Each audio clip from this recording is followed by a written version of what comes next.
All right. So good morning to everyone. Thank you very much for your time. As Adam said, we're going to go over version 9 functionalities. We have a small agenda to cover today. We're going to start with advanced GL account determination. Again, everything that we see today won't be business specific. This is going to be in a general manner. We're going to review it. And if anybody wants to know in a deeper manner how to implement that in your company, we can have a separate session where we can go in depth of how we can do that. So let's start with advanced GL account determination. This is a setting that usually we activate on the company details, and we have a checkbox where it says enable advanced GL account determination. Once you do that, automatically SAP Business One will enable, if we go to our setup folder, financials, GL account determination, two options. One is the regular GL account determination window that we had before, but it has something different. It has an advanced button at the bottom of the window. If I click on it, I will open my advanced GL account determination rules. Now, as you can see here, I have multiple columns. I'm going to go over them in a second.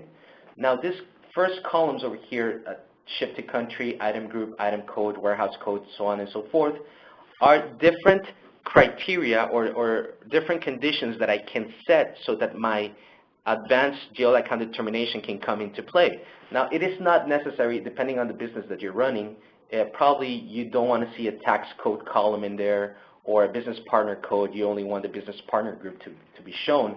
So depending on your business, you want to hide those columns. You don't want to show them. So SAP Business One has a determination criteria section where we enable or disable those columns so that they don't factor in if you don't want to see them at all. And also, we have added an additional value that it says all, as you can see here, where if this factory applies to all the item codes, for example, in this column, it will consider them all. Now, let's focus on this second row that I have defined over here. I have defined a specific code called 002. It can be any code. The total amount of characters for the code is 20. And basically, I have set up that for all my ship to countries, for a specific item group called accessories, to unmute your and line, for a specific warehouse code, or 08, #6. business partner group construction, and then I have set up as all for federal tax ID, ship to state, business partner code, and type. But the tax code, I have considered only the exempts. I have determined that if those conditions meet, specific inventory account is going to be used, a specific cost of goods sold account is going to be used, and I have defined a couple more for allocation, price difference, and revenue. So this applies for the rest of the accounts. As you can see here, I have them blank right now, but you can define an expense, a variance, and inventory offset as necessary. So this will only trigger those accounts that I have defined in here if these conditions meet. Now, at the same time, SAP Business One has enabled us to determine a specific, if we want it active or inactive, and a specific start and end date for that specific GL account determination rule.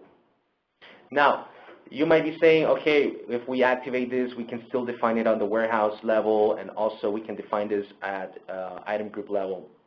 Let me tell you, SAP Business One has taken off those tabs as we were used to. If you go to an items group, we will no longer have the GL account tab, so we won't be able to define it in here. If we want to define it for a specific item group, we must go to the advanced GL account determination, select that specific item group over here, and we define it for that row.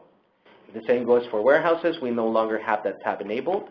It will all be done through the GL account determination. Now, this is not mandatory for you to enable it on your company. This is just an option if you have those special rules, special accounting rules that you want to apply for those specific conditions that whenever they're met. Okay?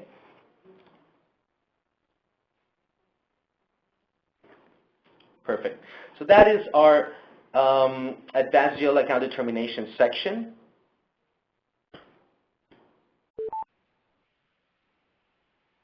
And again, on the GL account determination window, we will have our general default accounts. and this will be the default ones, and if we need to define any specific ones, we just click Advanced and define them in there. Now, let's jump into bin locations. Bin locations, it's a new concept that has been brought into SAP Business One, and basically what it does is that it enables us to segment our warehouse into different either physical or virtual areas to control the specific positioning of items. This will enhance our processes. This will reduce the time that a user needs to go and look for something at the warehouse by exactly determining where our items are. So just to go over quickly on the setup side, we have available, if we go to inventory, a bin locations folder. On the bin locations folder, our first option would be the bin location field activation. Now here, this is, I don't know how many of you are familiar with the cost centers. This is a very similar concept where we activate each sub-level. In here, we call them warehouse sub-levels, and we provide them a specific name. So in this case, I have defined my first sub-level as area, my second sub-level as row, a third sub-level as shelf, and a fourth sub-level as bin. It is not mandatory for you to activate all 4 sub-levels. You can have just one if that's the requirement. And then as time goes by, or if you have a new setting on your warehouse and you need to update this sub-levels, you can do it as well. So I have enabled these 4 sub-levels with these specific names. And also you have an option to add specific attributes for those sub-levels. You have up to 10 attributes. I have only activated 1 to determine color, if you have your warehouse by color as well. But you can add different types of attributes. This is like a secondary grouping. Sorry, this is like a secondary grouping that will help you have a better control of your warehouse. So we have this in here.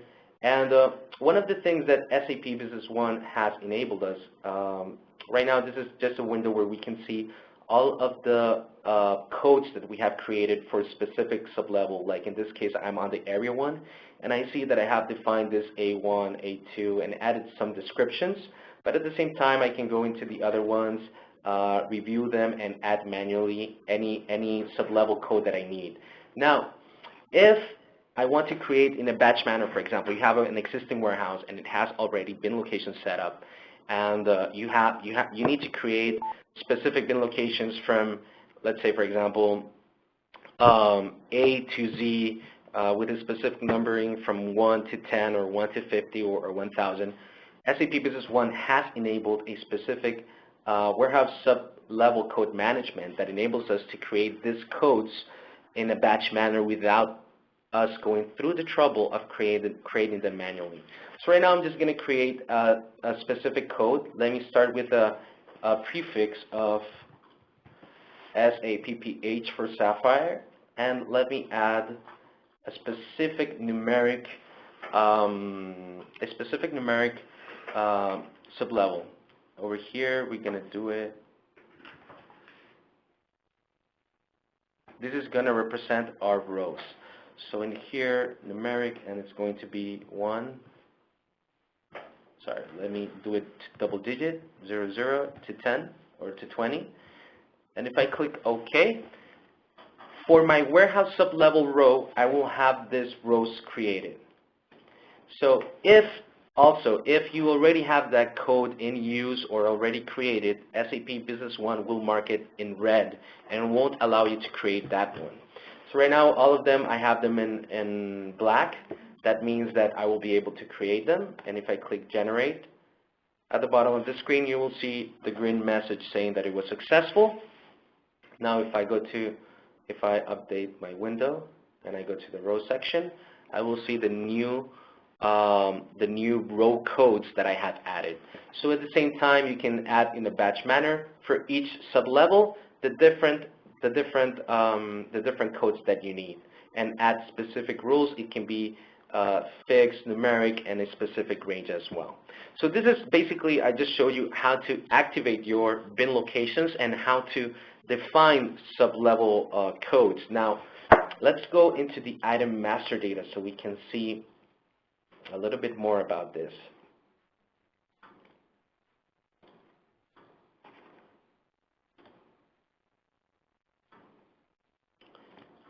Let's go. We have a folder called bin locations.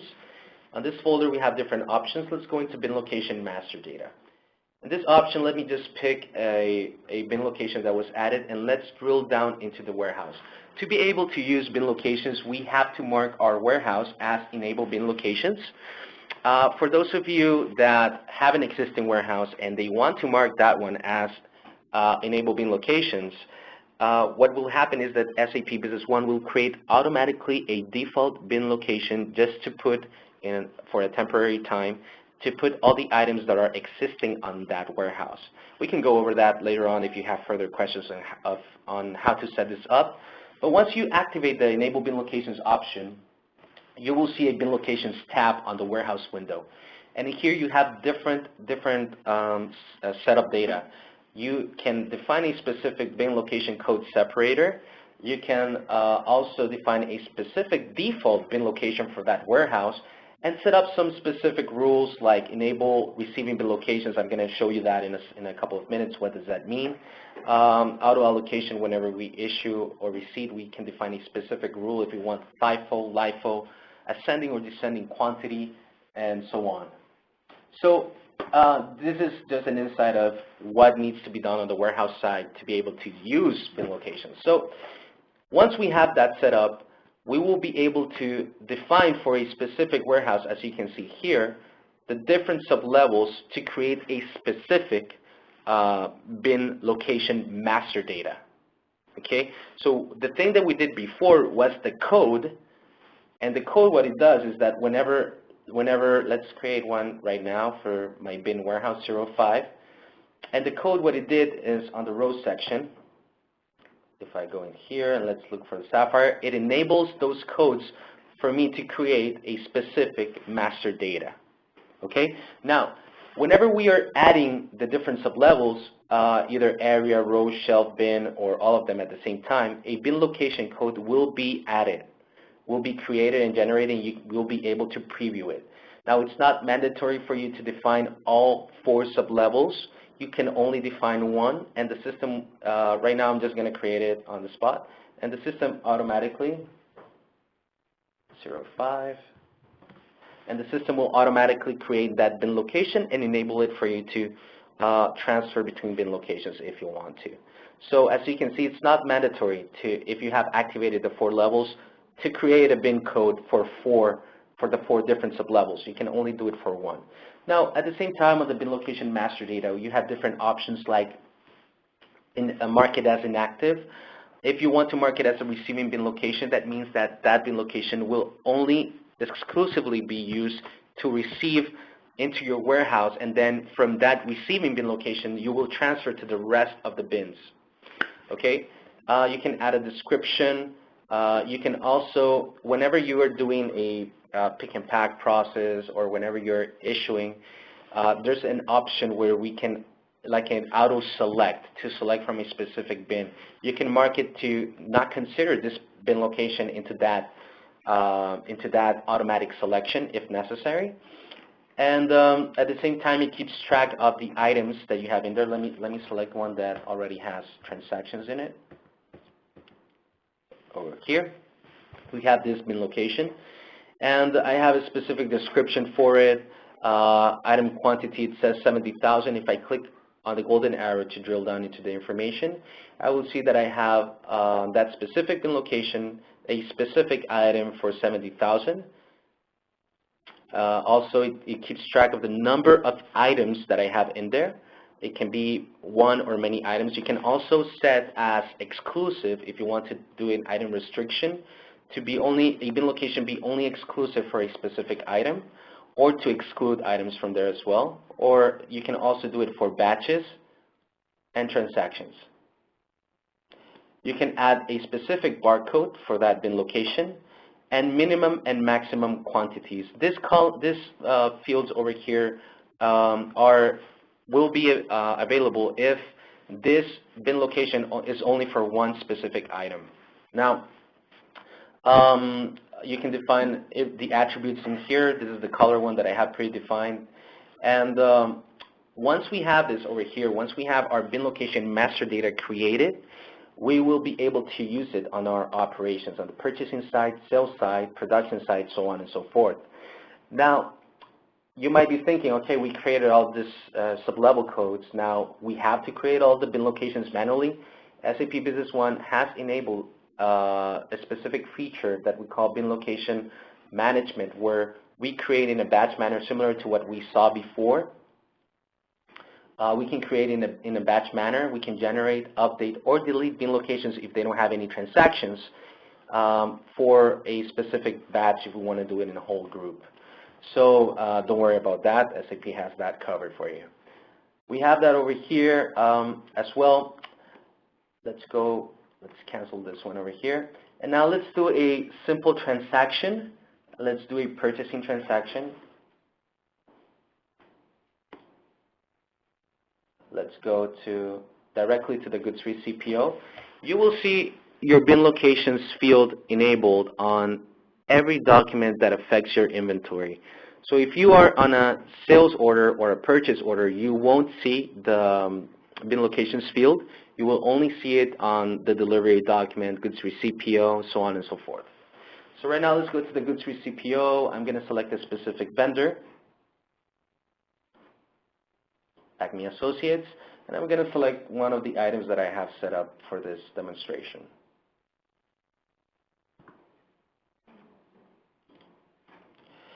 Now in here, I have my bin location column automatically enabled. The warehouse is bin location enabled.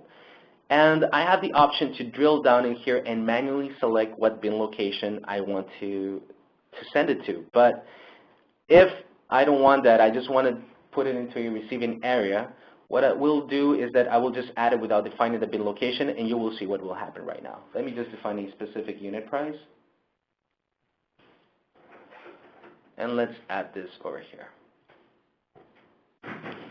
So the system gives me a warning, one or more items are partially allocated to bin locations. Do you want the system to automatically allocate the remaining items to the receiving bin locations? I will say yes. This is the general warning that you cannot change this document after it is added. And if I go back to that document and I go to my bin location window, I will see that it was allocated automatically on this one. If I drill down into that master data, I will see that I have set it up as a receiving bin location.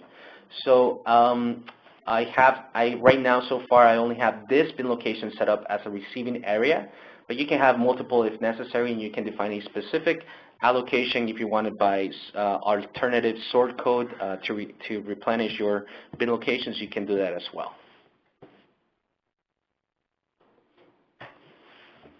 All right, so that was a general goods received PO. The same applies if you are doing a delivery document. Now let's go into the item master data. For each item, let's go over here. And if we go to the inventory data tab, we will also have for the bin warehouses some columns enabled. In this case, we have the first bin location. That means that that's the first one on the list for that item. We can set a default bin location for that item on that warehouse. And if I right-click on my item master data and I click on bin location content list, I will be able to see on what bins that item exists. Now, if once I'm sure of what I want to move, and I want to move it from my receiving area into specific bin locations, I just select my first row, I click on inventory transfer, I clear my inventory from that bin. Right now I'm not going to move it all, I'm just going to move 10 units. And now on my two bin locations column, I drill down into it, and I select the bin location that I want to move it to. In this case, let me use one of the ones that I have over here predefined. And I set up the quantity. Also, you can do an automatic allocation. You have different rules in here. You can do it through the remaining bin locations, a default bin location. You can also automatically consider the last bin location that the item was received in, or the current the current bin locations that item is located in, or historical ones. So right now I'm just going to do it manually. I'm just going to set 10 and update. Now we have this completed, and I'm going to add this inventory transfer document that is from one bin location to another. And this document won't create a journal entry. It will be just a transfer from the same warehouse but different bin location.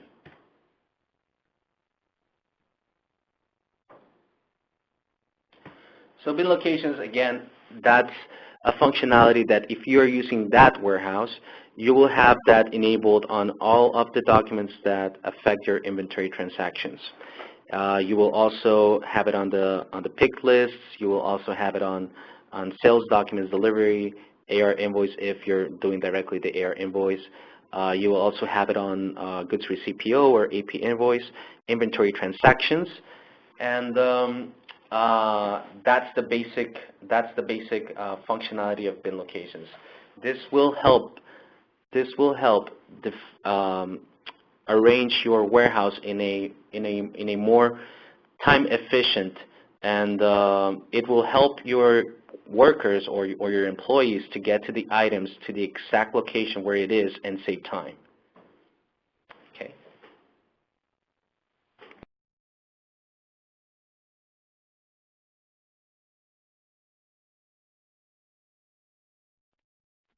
Okay, guys, they just told me that we have some time constraints, so I'm going to go a little bit faster. Sorry about that. Got too excited. Okay, so we're going to go over, in a general manner, fixed assets.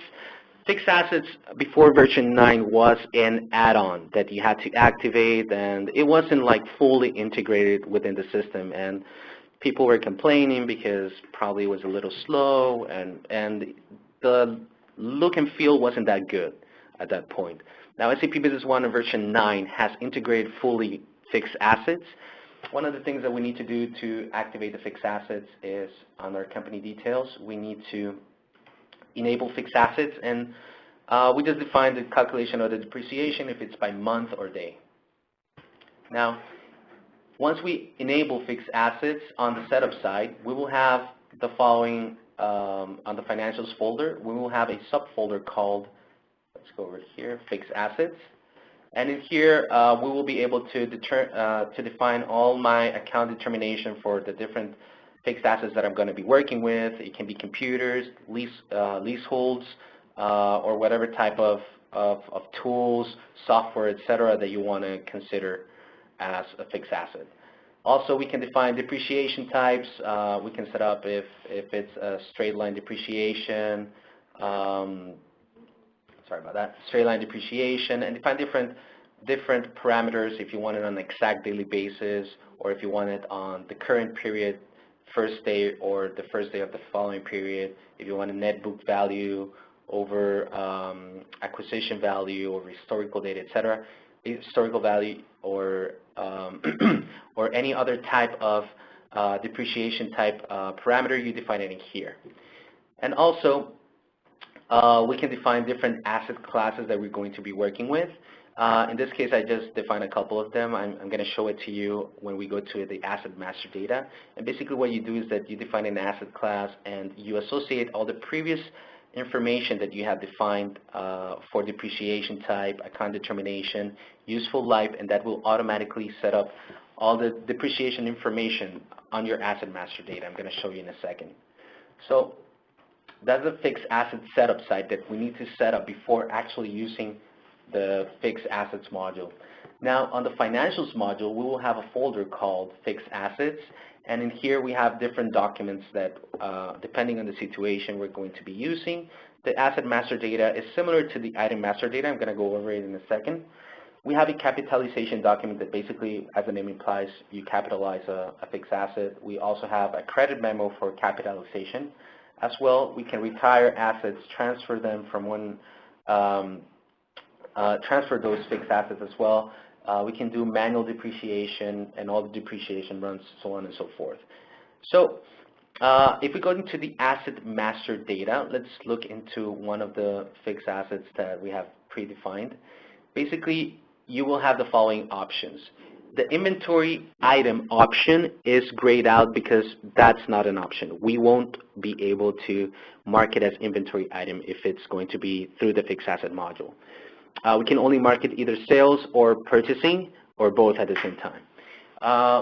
Similar to the item master data, we will define information. We have similar tabs, purchasing data tab, sales data tab, so on and so forth.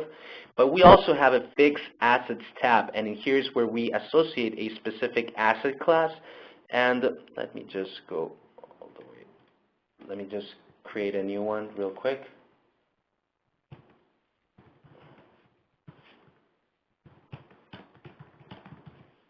Card test demo, let's go to the fixed assets tab. And in here, after I select my asset class, let's say that is going to be the first one over here, automatically the system will fill in the depreciation parameters that are associated to that asset class, showing me what's the depreciation area that I have predefined before, and also the amount of useful life that I have defined. Automatically, it calculates my remaining life. I can change this if necessary. If it's not a 24, it can be 80 months. I can set it as well, depending on the particularity or the special definition of this item, and also automatically associates my depreciation type. You can also assign it to a specific location, add a specific fixed asset serial number, a technician, employee, so on and so forth. So just real quick, I want to do a quick purchase of this item over here. I think I called it car. And no, it wasn't this one. There we go. So I'm going to copy it, and just real quick, I'm going to create an AP invoice for this item.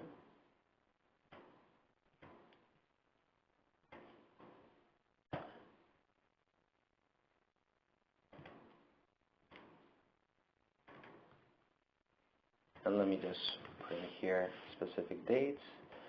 Quantity 1, unit price, let's say it's going to be 20,000. And I'm going to add it. Now, one of the things is that you're interacting with the fixed assets on your AP documents directly. Now, what it will do, let me refresh my fixed asset document, master data, sorry. And automatically it will record that acquisition value of 20,000. It will automatically set the capitalization date, which it was today, and it will automatically set up a depreciation start date depending on the definition of the asset class that we have predefined.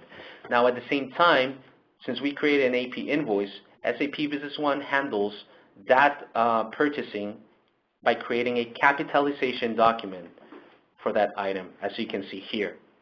So, and the origin of that, it automatically links it to that purchasing transaction that we have predefined. So, so everything is fully integrated. If you do a transaction on the sales side, if you sell it to a customer and that item is actually marked as sales, it will automatically as well retire that asset with a sales transaction type.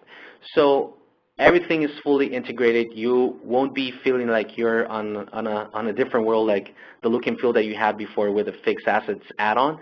And everything is nicely integrated, and it keeps the full depreciation process of your fixed assets. So that's the fixed assets part. Now, the next topic that we have in here is the implementation center. Implementation center, that's a nice topic.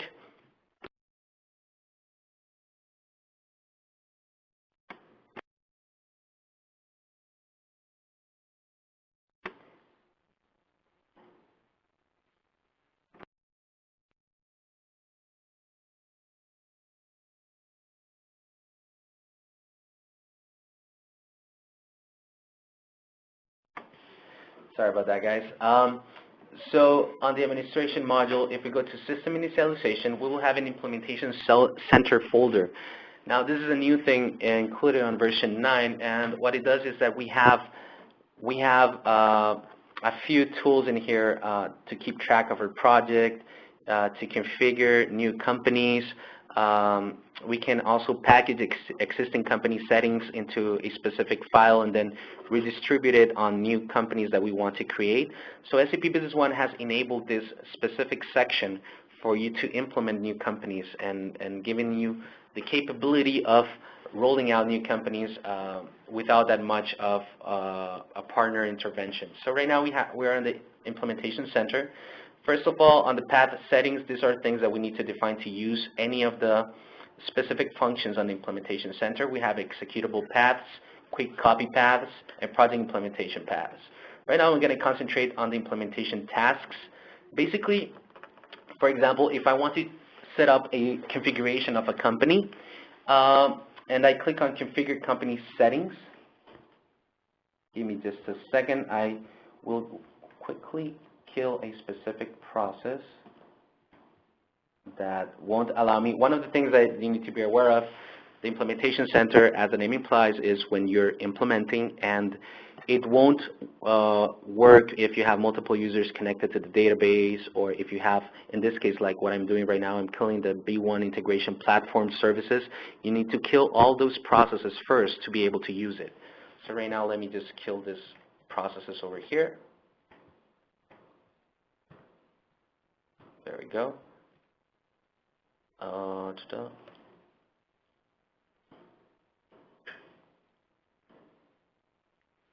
And I apologize for that. I have different users. Let me just close this real quick.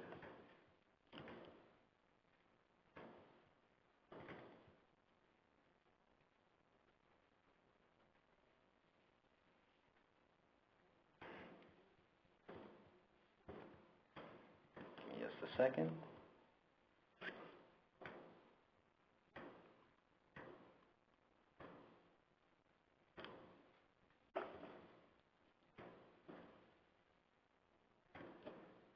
I should be able right now. Killing the processes and related. There we go. Should just be me. There we go. So I have opened the Express Configuration Wizard. This is just a welcoming screen, and basically it explains what it does. With this tool, you will be able to set up all the parameters in a user-friendly manner, and you don't have to go through all the setup subfolders and know your way around it to define all the values. So for example, here I am in the Express Configuration Wizard. It gives you a warning that the ones that are marked with this exclamation mark says that can be changed only before any transaction is added into the system. So let's go into the next step. We have about 7 steps. The first one is where we define the company details. Again, what you're doing here on the Express configuration is you're modifying or updating or setting, if it's a new company, the values of the company that you're logged in. So whatever you're doing here, and after if you click Finish, that will update your current company settings, okay? So be aware of that. You can set up the company details, company name, address, phone numbers, etc. Right now I'm going to leave it as it is. I'm going to go through the steps. Step 2, we have an accounting step where you can define the local currency, system currency. In this case, I have it grayed out because this company has already transactions, so I cannot change it back. But I can change values like what do I want new accounts, the default currency to be. I can change it to local currency if I want to. I can add or delete currencies if necessary, if there's no transaction with them. Also, other configuration settings. If I go to the banking, we're still in the accounting. On the accounting, we have about 5 steps, sub-steps. And then here we can define the chart of accounts. If we have a different template, we can just select it to import. Also, we can enable or disable the GL Advanced Account Determination from here. Also, depending on your chart of accounts, if it's segmented or not, you can maintain it as well. You can also, here's the maintenance of the segments.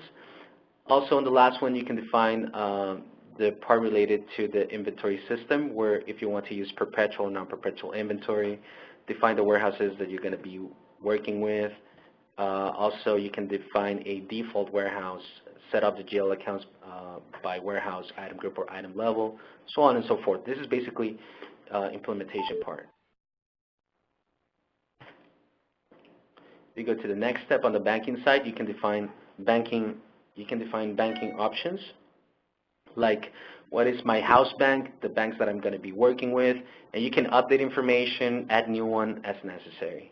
Let's go to the next step, business partners. We can define the default payment terms, payment methods for customers and vendors. On the inventory side, we can define unit of measurements, unit of measurement groups, so on and so forth. Later on, I'm going to explain the unit of measurement groups. And also, if there's any bin locations, warehouses definitions, we can define it as well from here. We also have a sales and purchasing window where we can define different parameters like the decimal places that are going to be used, freight, and also, if you go to the next one, we will see calculate gross profit, landed costs, sales stages, etc. And also, on the last step, the seventh step, we will define the users, license administration, authorizations, etc. So everything, as you can see, is very user-friendly. 7 steps. Some of them have sub-steps, and this will help you update the information, if necessary, of your current setting, or if you want to roll out to create a new company and you don't know your way on the menu, like setup, and instead of going through each one, all the ones that you need and clicking on them to define any of the information needed, you just go through this easy configuration wizard to help you out.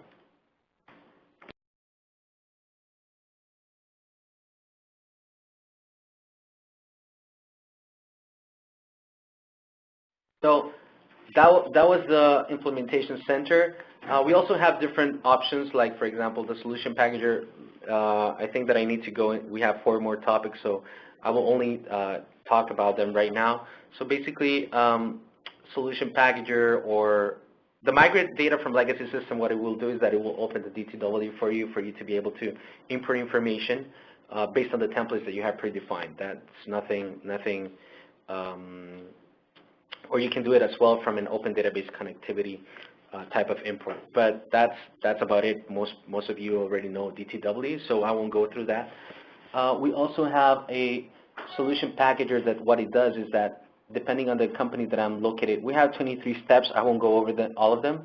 I will just show you the first one. Basically what it does is that and here, depending on the company that I'm logged in, I can package all the configuration of that current company, and I can roll it out and copy it to another new company if necessary. So right now I'm just defining an initial one. And then later on, I can define a specific company name, contact person. This is just general information. It asks me for my login credentials.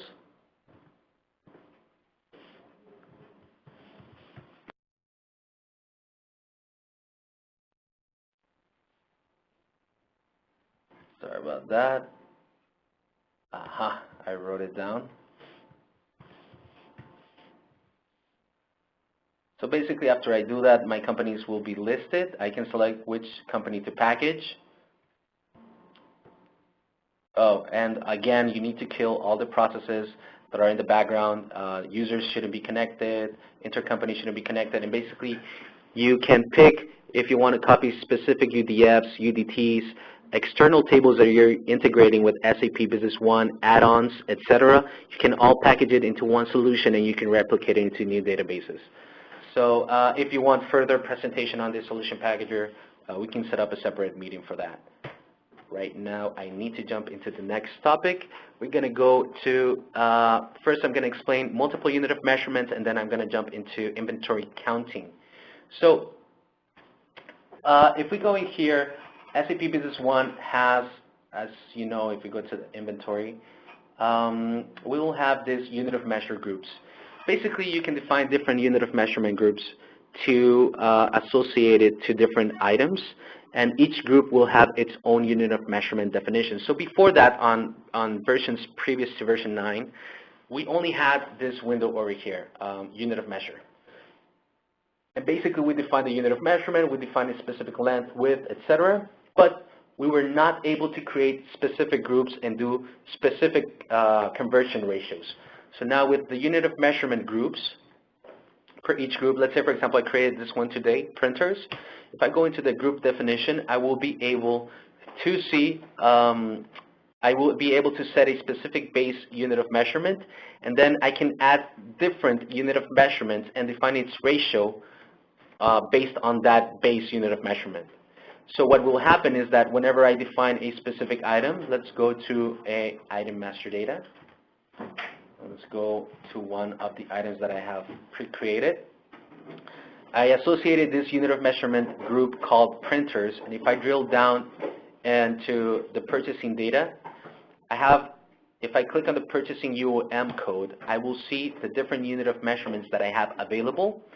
And also, I can define for each unit of measurement on the purchasing side a specific dimension, if necessary. As well as the SAP Business One has enabled different packaging types that you can associate, and at the same time, you can associate different packaging type dimensions for the purchasing side.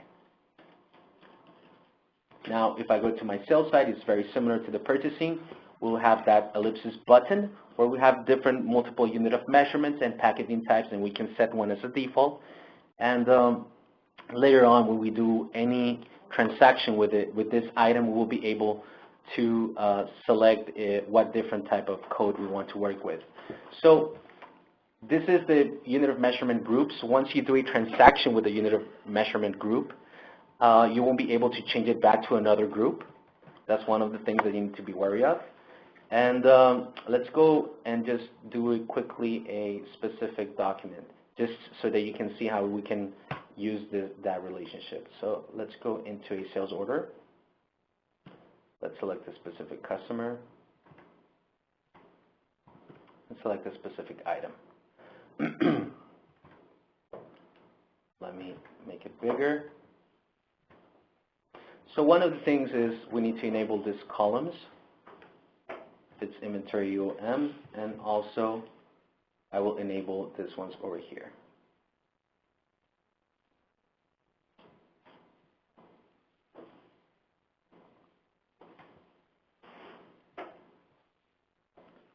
These are all unit of measurement related.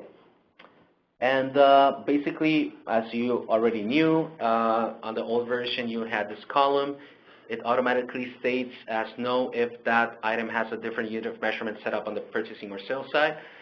In this case, if you click on yes, it will automatically take you to the inventory unit of measurement. So right now it's no, and if I scroll more to the right, it will automatically set up the unit of measurement as defined on the default. In this case was eaches. And I can change it if I want to. Instead of displaying eaches, sorry, let me go over here. I can select a different one, in this case, cases. and once we have that over here, we can set up when we work with the quantity, we'll automatically pick the relationship between the cases and the eaches. But that's my inventory unit of measurement. So this kind of interaction with the different unit of measurements, you will have it available across the different documents. You will have it across all the marketing documents, inventory documents, so on and so forth. And also, if I scroll to the right, once I select the specific unit of measurement, I will have the quantity that it represents in the inventory unit of measurement, and I can change it as well, that ratio. So we have that enabled over here. And one of the reasons which I wanted to show you for the multiple unit of measurements, well, let me just show you another of the features that we have is on the pricing section. If we go to a pricing, let's say, for example, inventory, price lists, we go to, sorry, period and volume discounts, and let me select just any price list over here. Let me define a specific price first. 07. Just real quick, let me define a specific price. Now let me go to my period and volume discounts, and let me select that item. If I drill down into the volume discounts, I can do it per unit of measurement as well. So I can apply pricing per unit of measurement. Right now I went into the discounts, but if it was only regular pricing, I can do that as well. We just select the specific unit of measurement if necessary for that item. In this case, A007. I have defined them for eaches, but if I need to define more prices, general prices for that item, I will also have it available. I can define it for boxes, pallets, or whatever unit of measurement is associated to that group. So the same goes for the per unit volume discounts, the group discounts, the special prices as well. So SAP Business One is taking that into consideration. It's not only allowing you to select different unit of measurements, but it's also integrating it with the different special functionalities that we bring into the package. The same goes with the inventory cycle count, which I'm going to show you right now real quick. Basically what we do with the inventory cycle count, you have additional options. Let me go in here. Let me close this window so that you don't get confused. We go to the setup and we go to the inventory. People that have used the system know that you can define specific inventory cycles to determine on what will be my start count date and how many times I'm going to repeat it, what's the recurrence, so on and so forth. But at the same time, when we go into the cycle determination count, we have the possibility, if we are working, for example, with a bin warehouse, we have the possibility to do a cycle count by specific warehouse sub-level. Once we do that,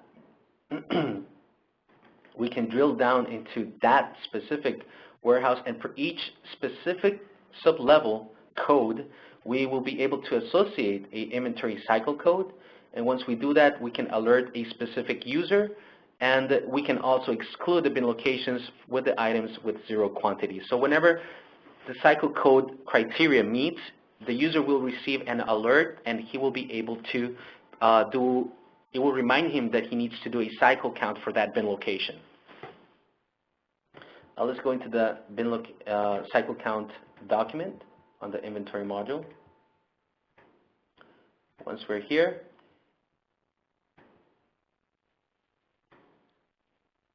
inventory transactions, and let me go to the counting transactions. So one of the things that we have enabled for us, let's say for example, let me bring a specific item. In this case, this printer, it will automatically allow me to select a specific bin location. And here I'll just select the ones that I already have predefined. I already have that bin location added. Let me select another one. And automatically the system will determine on that bin location how much I have counted to date. And also I can set what unit of measurement I'm going to do the counting on for that bin location. That is going to be on cases. And at the same time, I can set how much I have counted.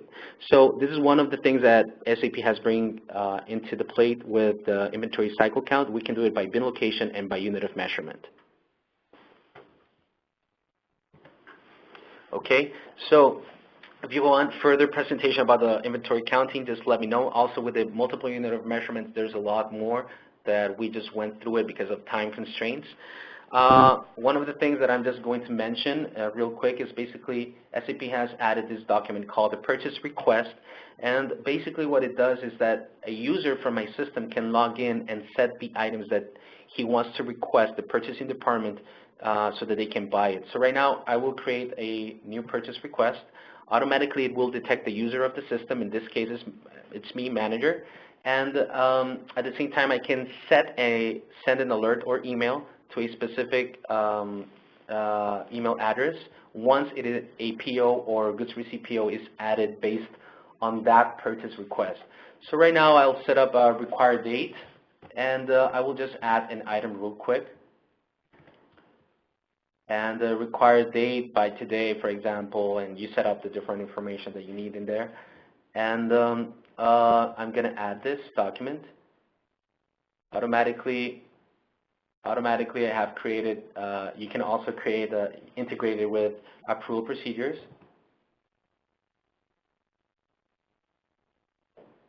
For internal requisition.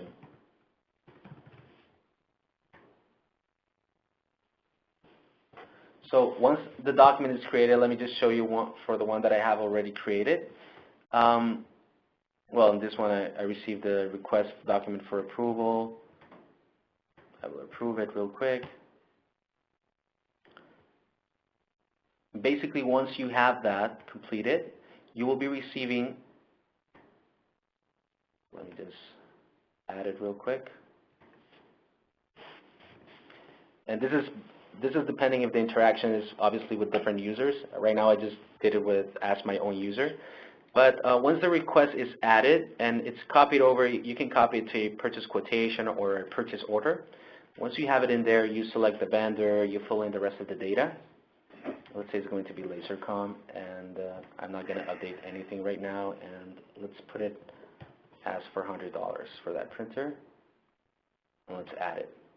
Once it is added, the operation is completed, everything's okay. I will receive an alert, or the user actually that created the request will receive an alert stating that the purchase request was copied to a PO, and that way he can also drill down into his request and see what was the item that he requested, and he will know that the item has already been purchased. So that's a new feature that has been introduced into SAP Business One. Now, one last feature that I'm going to show you is the workflow. Now, for time constraints, I'm going to show you one that I have created, and I'm going to show you how it works. If you want a separate session on how to create workflows and go more into depth, we will be more than gladly to do so. So right now, first of all, you need to do additional configuration for the workflow, and you will be able to create workflows with your Solution Packager. Solution Packager can only be installed if you have installed Microsoft Visual Studio. So right now, sorry, I meant the Business One Studio. Let me just close this one right here.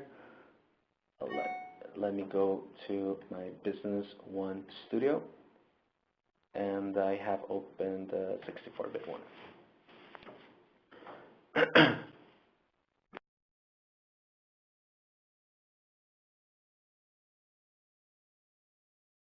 Right now, my Business One Studio, for the people that are familiar with programming, this is a little bit more programming. You will have the options to create an add-on, create a workflow, open an existing file or project.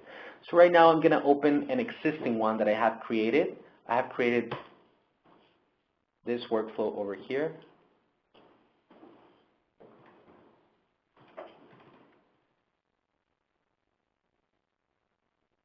Sorry about the loading time.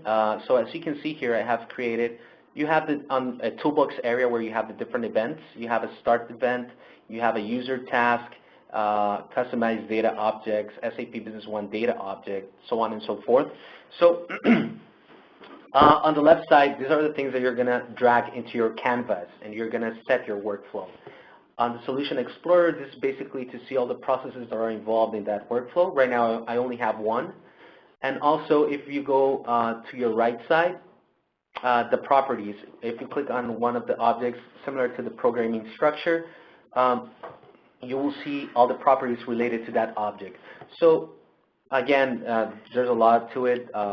If you add, for example, a specific user task, you need to define it, what specific Business One object is going to be controlled, who's going to be the participant. In this case, I have defined for this user task Manager 2 and Manager 3.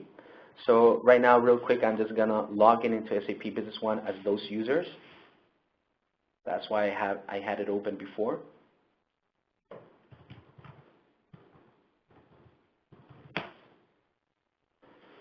And while that happens, let me just click over here. Again, you need to have a workflow user, you need to have the workflow license associated to it, and other conditions that needs to be met before using this functionality. I have already done all that. If I go to Administration, I will have a Workflow subfolder. If we go to the Workflow Manager, and here's where you import your workflow. So for example, once you create your project on Business One Studio, you save it, you export it into a specific workflow package. You go to Import on SAP Business One. You go to your folder where you have it.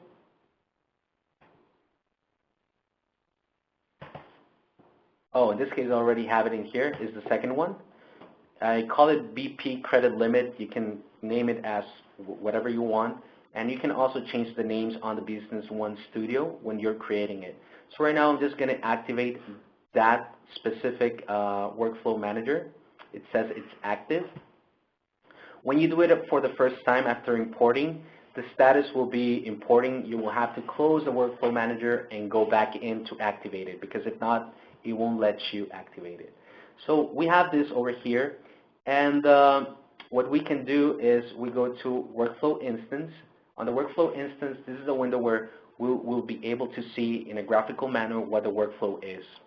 So once we have this, I'm right now as manager 1. The people that are involved in this are manager 2 and manager 3.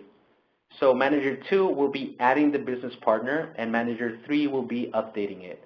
So what I'm going to do right now is that I'm going to create an action, and I'm going to start the process. What will happen, and in this exact moment, it will determine that the instance creator is manager, the user that I'm in. So right now I'm going to log in into the company with manager 2.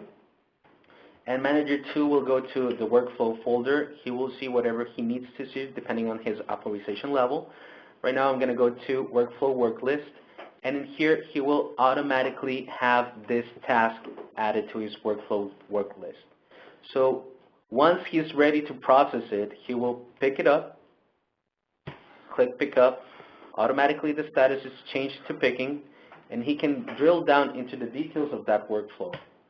When he clicked that, the task details, he will review what he needs to do depending on whatever we have predefined for that workflow. Once he gets that, he can add notes, attach anything he wants. When he's ready, he clicks process. It will open the business partner master data window. And in here, we're going to add real quick a business partner code. Customer, let's say,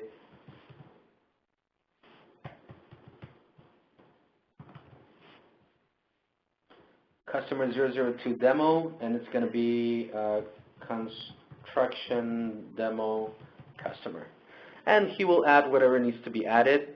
He clicks add, and after he does that, if he refreshes his workflow work list, that task will be out of his window because he already completed it.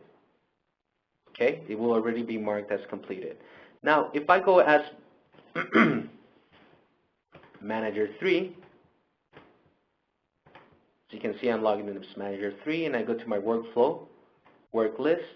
I will see that now automatically a task is set up for me to update the business partner credit limit, as you can see here on the task preview. So I will pick it as manager 3, pick up, and go into the task details. Once I have my task details, I can drill down into the customer code if I want to check it out, and I can see whatever node was added to the process. Right now I'll leave it as it is and just click process. It will automatically open the business partner master data, and I will go into my payment terms and define a credit limit.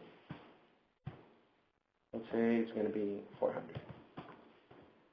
I'm going to update, and once I have updated this, when manager 3 refreshes this list, it will no longer be there, and the workflow has been completed. Now if I go back, I will just go back as regular manager.